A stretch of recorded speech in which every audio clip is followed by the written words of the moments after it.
Space, the final frontier. These are the voyages of the starship Fantasize.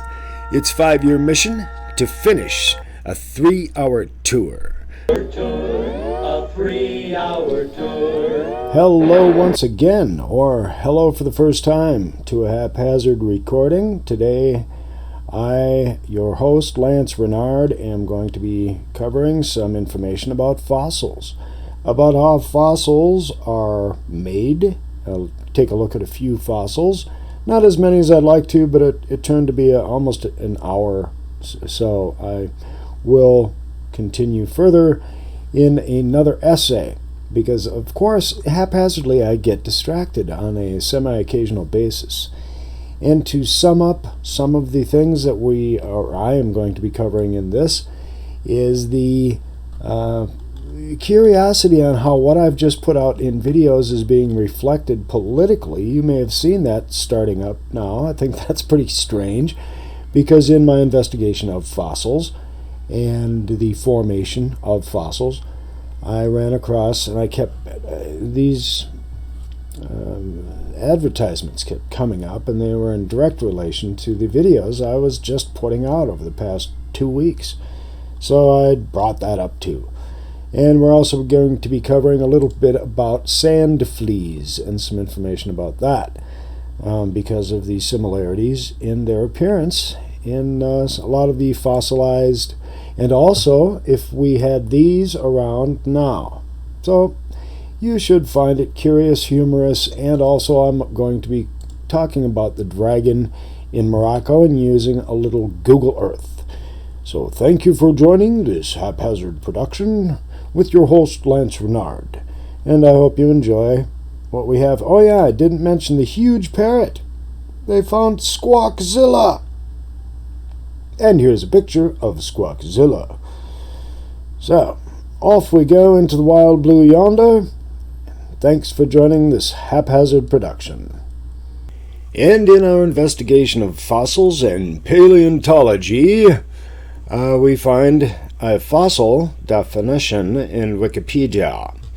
A fossil from classical Latin fossilis, literally obtained by digging.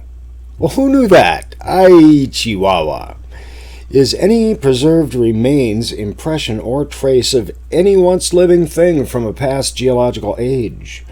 Examples include bones, shells, exoskeletons, stone imprints of animals or microbes, objects preserved in amber, hair, petrified wood, oil, coal, and DNA remnants.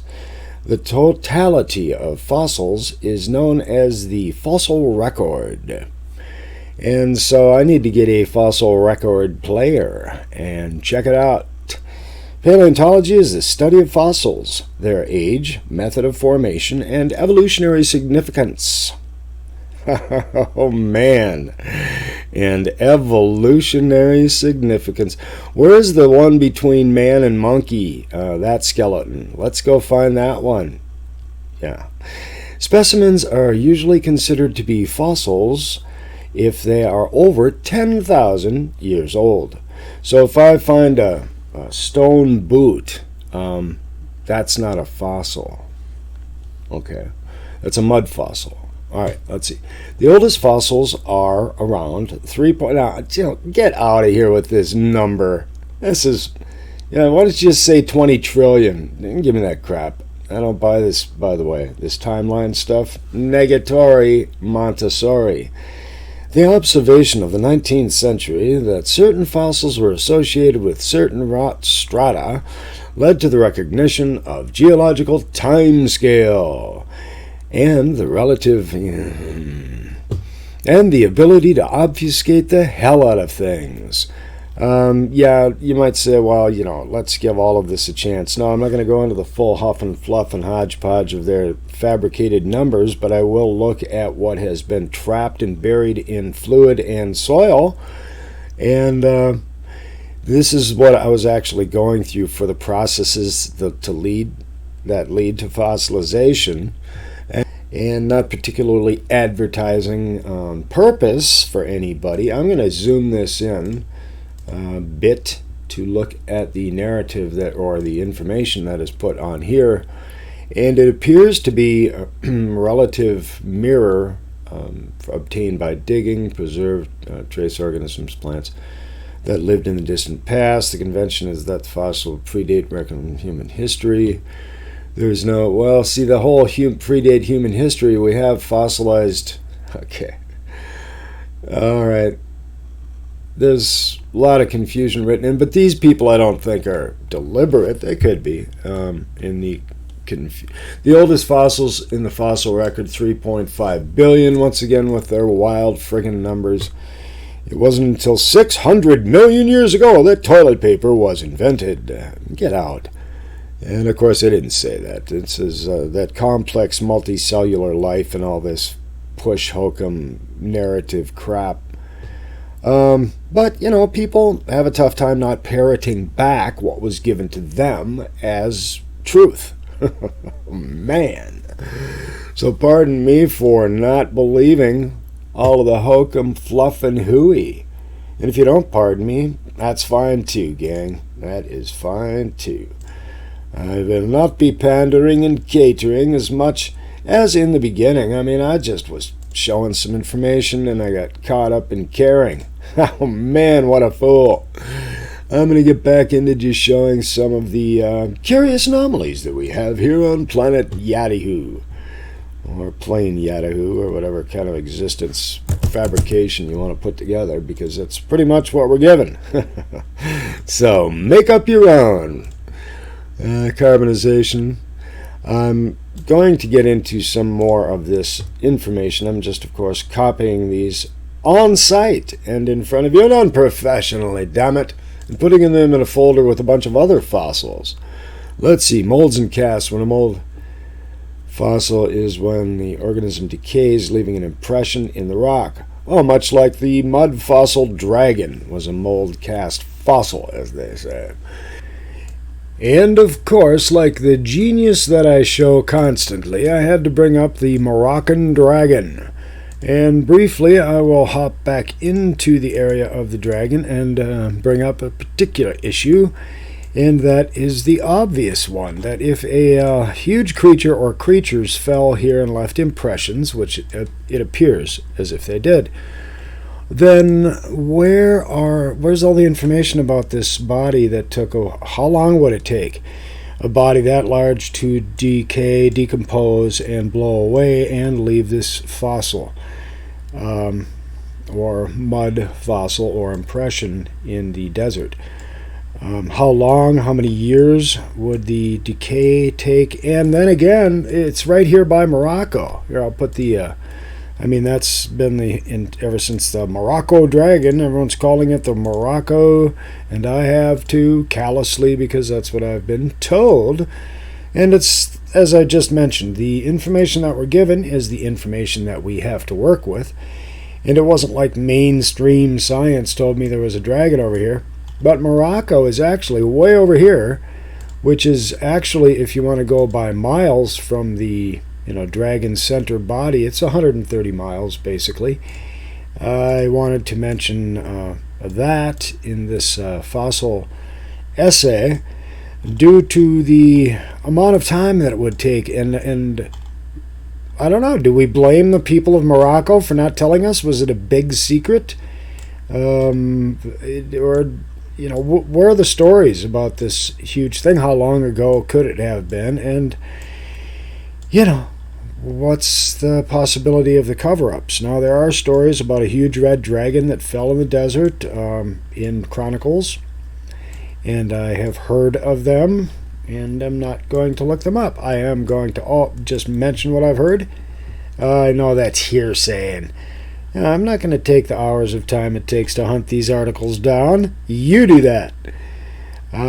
Just looking at the way the roads are put together right now in relation to the body of the dragon. If you know what the dragon body is, that's great. If you don't, the description is fairly simple in that the head is an upper area where the hand is here.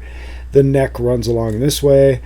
The legs hang down in these two areas here. And then the back is up along this way, and the tail runs all the way back this way. So if you're going to measure this supposed dragon, then it would be from basically the tail end here to the nose at this point. And the overall mileage is 1080.31. And that's the dragon. Now, if you want to take a look at the length of this fish, well, then we would just start here and look at the length of the fish to be 780, roughly 720 miles for the shape of the fish and the shape of the dragon. And the curious statement that I was making was how long, if these things would have fallen, how long would it take for them to decompose and leave these impressions, apparent views and outlines that we are investigating and checking out. Now, there was one video, since I'm here, that I was looking up in this area above the dragon and found the illusion that I had noticed in a past video of eyes and a face being quite prevalent in this area, and there it is right now. If you look at the hand right here, I'm circling an eye, and now if you look at the hand here, I'm circling another eye, and the bridge of the nose is in between. Now I'm going to zoom back, and you see this eye and this eye? Now I'm going to zoom in closer, and doesn't that appear as eyes? Very curious indeed. And this one over here, once I noticed it, I'm like, wow, that is really intense. So, thank you for the opportunity to make these observations and curious details. All right. In the rock called a mold. All right. Well, that makes total sense in why it's called a mold fossil. It's just interesting the way it all rocks up solid hard. Per mineralization or petrification, after an organism is buried, minerals carried by water such as silica, calcite, or pyrite replace the organic material in the fossil. Some common examples are most dinosaur bones, petrified wood, and many trilobite fossils. Per mineralization can preserve even the most minute details, including cell structure. And that is a fascinating, permineralization is buried and water. And so it doesn't actually specifically say buried underwater. I'm kind of, All right then, let's get into carbonization. Another one of my favorites. Carbonization is a process in which the more volatile substances of the organism, hydrogen, oxygen, nitrogen, etc., are removed, leaving behind the carbon. These fossils typically appear as a thin, dark film on rock. This type of preservation is common among plant fossils. All right then. And then we have unaltered preservation. The original material of the organism has not been changed to another substance, very rare, and typically found in very recent fossils. Some examples including freezing, woolly mammoths in the permafrost, or mummification, fossilization in amber. Right. So I'm thinking if we had this huge mud flood in the past and the civilization essentially got sucked in or fell over, the mummification and fossilization process of the mass amounts of bones should be found somewhere. So let's go start digging for bugs and things that have, unaltered preservation. That's pretty neat. Replacement and recrystallization. Replacement occurs when the shell, bone, or other tissue is replaced with another mineral. A shell is said to be recrystallized, and when the original skeletal compounds are still present, but in a different crystal form, as from aragonite to calcite. A fossil clam from the famous Rock's Pit locality in Florida, full of calcite crystals. So there's a good view of this beautiful piece. And I think they have a highly informative website and informational. It's my opinion. And now we have, and here we have orthogenic mineralization, a very special form of cast and mold formation where the nodule is formed around the fossil by minerals such as siderite. In cases of rapid fossilization, very fine details can be preserved. One example of this is ironstone nodules. In the Mason Creek fossil beds. Of course, over there in the Mason Creek. That contain amazingly detailed fossil plants and bugs. Let's see, it says juvenile. Oh, cool. Little sharky thing. Something with little fins, little back tail, eyeballs. Looks like one of those paddlefish type doohickeys. And I am going to have to thank this particular website that I ran into called Fossilera for my ability to review some of their cool stuff. And here is another reiteration of relatively the process of fossilization, or dies and are buried very quickly something beneath layers dies. of fine rock and dirt called sediment. Decomposers, like bacteria and fungi, break down the animal's skin, muscle, and organ cells, leaving just the bones. Over time, many more layers of sediment accumulate on the skeleton, causing pressure to squeeze out any water left in the bones and to fill in any spaces with minerals. This process, called lithification, results in the stone skeletons we see in museums. Since plants don't have a skeleton, it's much rarer to find a preserved plant. Instead, plants tend to leave a type of fossil called an impression. An impression forms in much the same way as a bone fossil, except that as the plant decomposes, it leaves a leaf print embedded in the rock. We've been able And leaves a good impression. This Monkey See channel, constantly changing. I will leave the link in my description so you can watch the information that she conveys. And once again, my opinion is that most of it is highly accurate and excellent.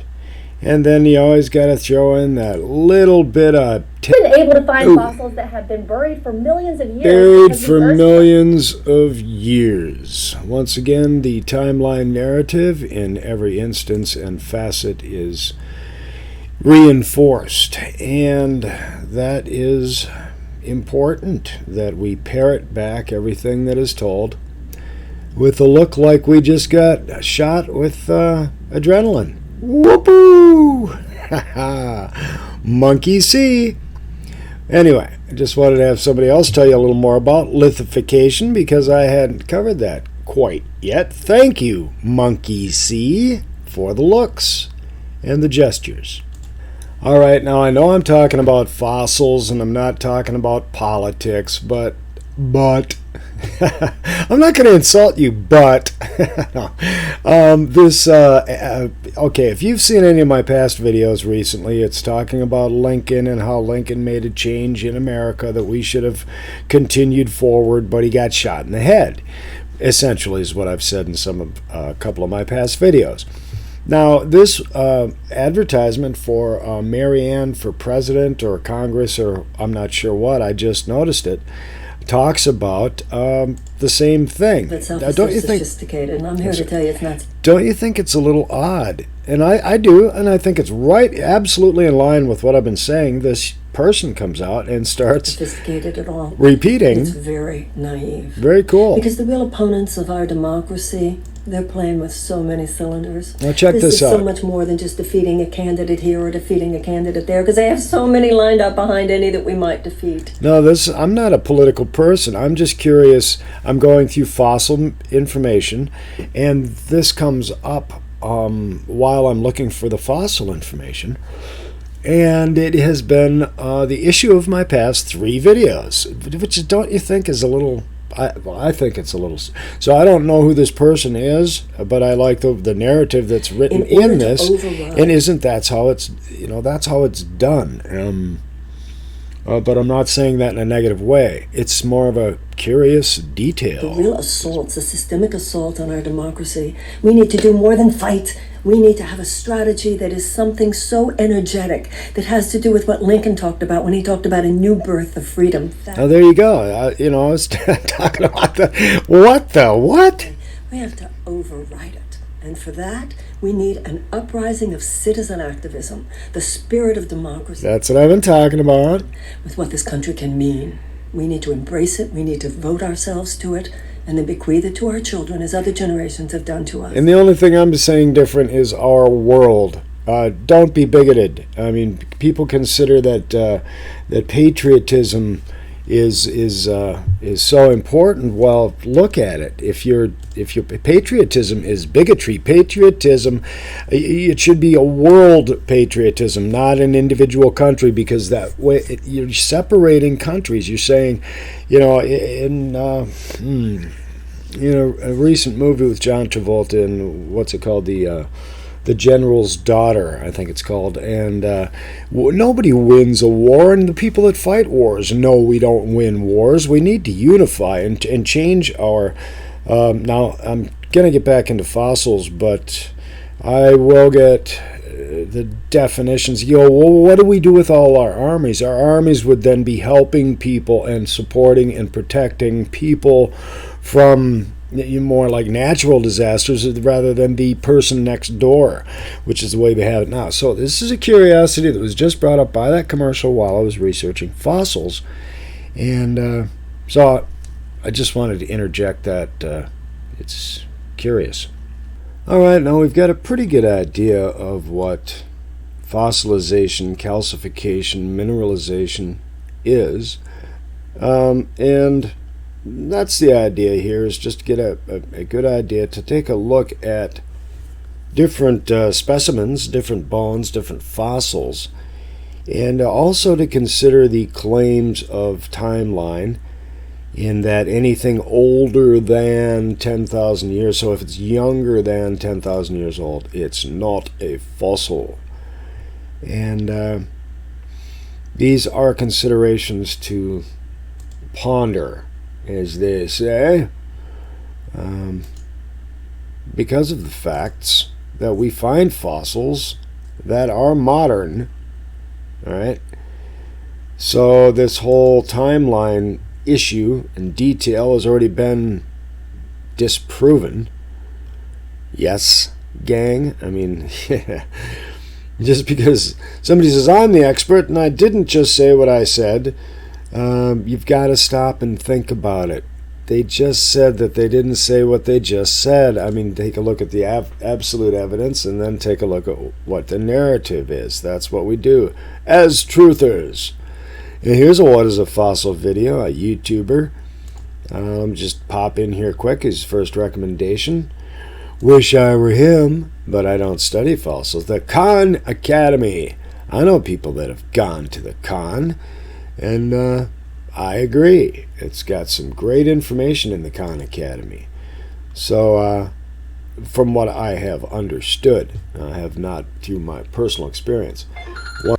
And where would we be if we didn't take a quick survey of Science Daily, the official narrative of today? And here we have Big NZ Big Bird, a whopping Squawkzilla, August 7, 2019.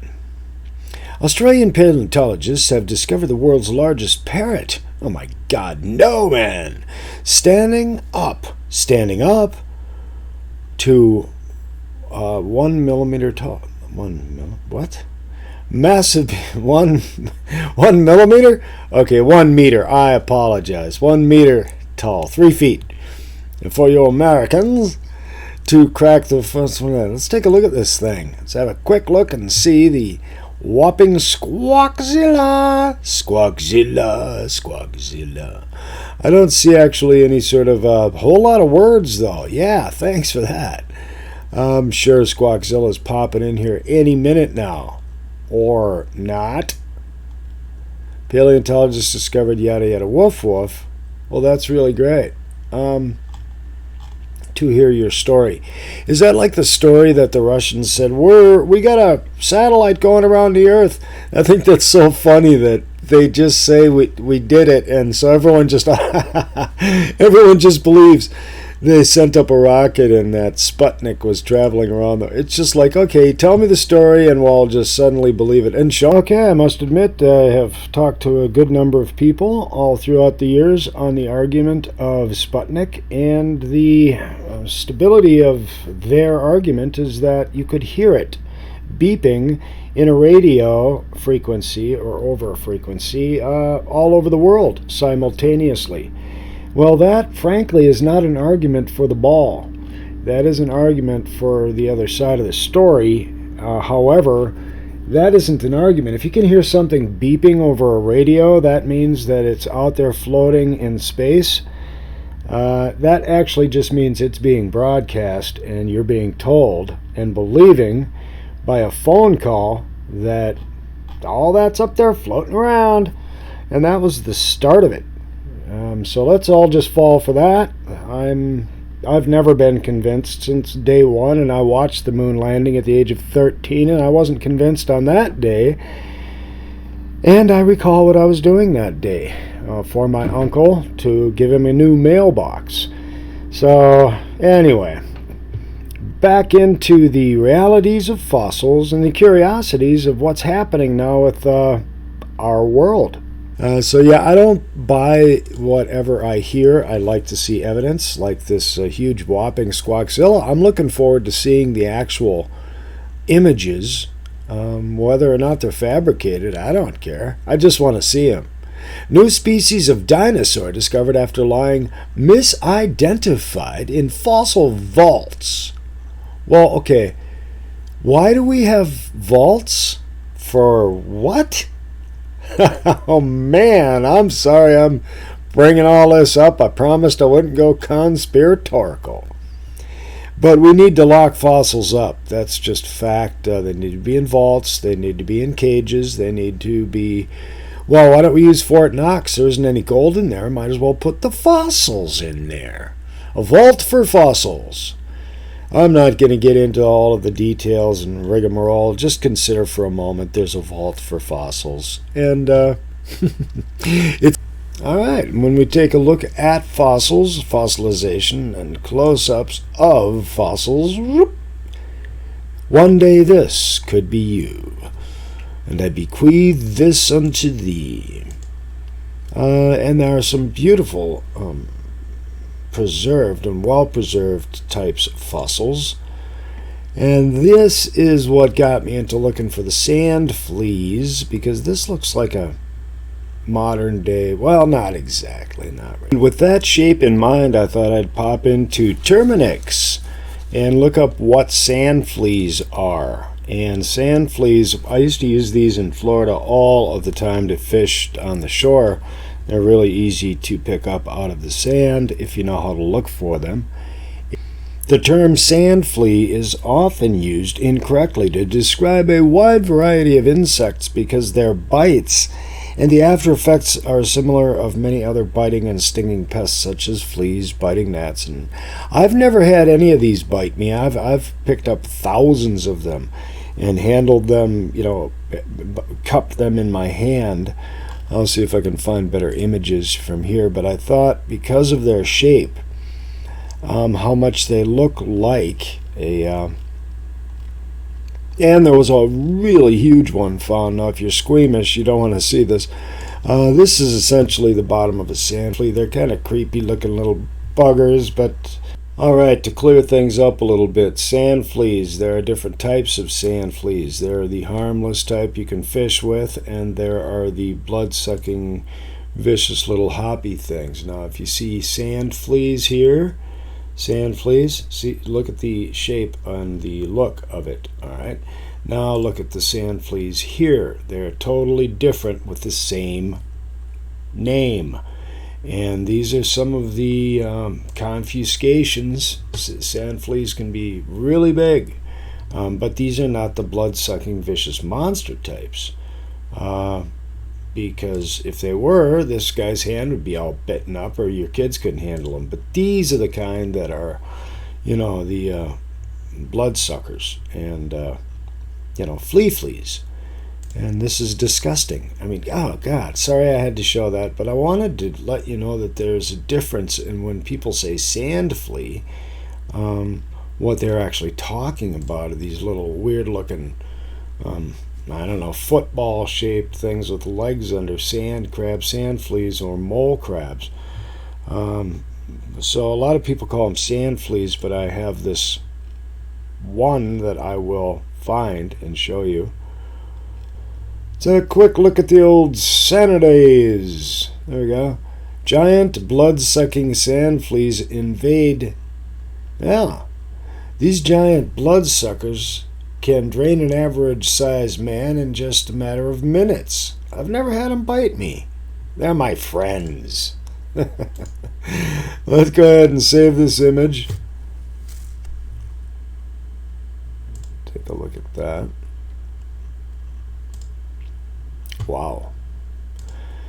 And so, right, I put in mutant sand fleas and came up with the massive ones that were just discovered. I wonder, let's check the videos on this, because there was a video of this spotting, how to spot sand fleas is cool, and you use the reflection of the sun and look, okay. All right, welcome back from that short intermission. And the air raid sirens are finished blasting. I've come back out of my foxhole, and I'm back to tell you some more of, or no, where was I? If we dug all over the place, we should be finding layers and layers of this stuff. I mean, not should be, because it depends on how the actual item, whether it died and was buried immediately. And I'm going to show a little bit of a video on that, or maybe I have. Cool. Point being, we dig down, we find. Let's do this. Let's do this thing. Who's with me? And we've got a lot of these nautilus cut in half. Very cool stuff. Ay, Chihuahua. And now we'll be right back after this short commercial break. All right, this is the third time I've restarted because air raid sirens are going off. Airplanes are flying low overhead, and all I'm missing is the explosions of an average day. Let's see. Well, if you can take a look at this and get an idea of the processes. You can still hear sirens far off in the distance. Just really pounded in. It's been a half hour of it. I'm in Minneapolis, or a suburb thereof. Pretty cool stuff. And I would like to avert my clicking noise. I'll be working on things that I don't like in my videos. Aside from my perpetual whining, I do appreciate these geode effects that are occurring on the inside of each of these. And I'm curious, can that be... Well, I will be talking to, as rudely interrupted on the last one, to a paleontologist, archaeologist, and geologist in my future video. And so like, comment, and subscribe. And I'll smile like this happy dinosaur. He's a happy dinosaur. Yet his dinosaur proteins and nutrients. Interesting to look at the flaps and the layers, definitions of the teeth, and the differences in textures. And that's where he overbrushed right there. Don't overrush, because then this will happen to your jawline. And we have, oh, I'm a happy dinosaur. He's a dancing dinosaur. Dun, dun, dun, dun, dun, dun, dun. God. Wow. Pretty cool looking little jazz hands going on there. It's the jazz hands dino. And I used to dive off diving boards in that exact position. It was really got the girls going. And here's another one. Another fishy in the brook. Check out that spinal column. That seems to be, to me, quite strange and unique. Agreed?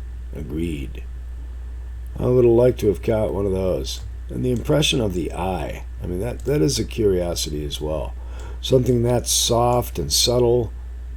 Is that just a cavity, or is that the soft and subtle? Because it looks like there's an iris in the center. All right. And these things had to have been everywhere. Can you imagine waking up one morning and these things are crawling all over the place? Yeah? And all they eat is dust. That would be great. Have them everywhere. They're dustabites. Be like little trilobots. Eyebots. You just have them all over the floor. Try not to step on your eyebot. Oh, Mom, I crushed another eyebot. Quit crushing the eyebots. The ilobites. This is so cool to just, over time, for this to occur in sand, and then just rock hard. You could take it home, put it on your mantle. I mean, really, the realistic details is when you find stuff that's out in nature and you just leave it there to fester and decay or be blown away.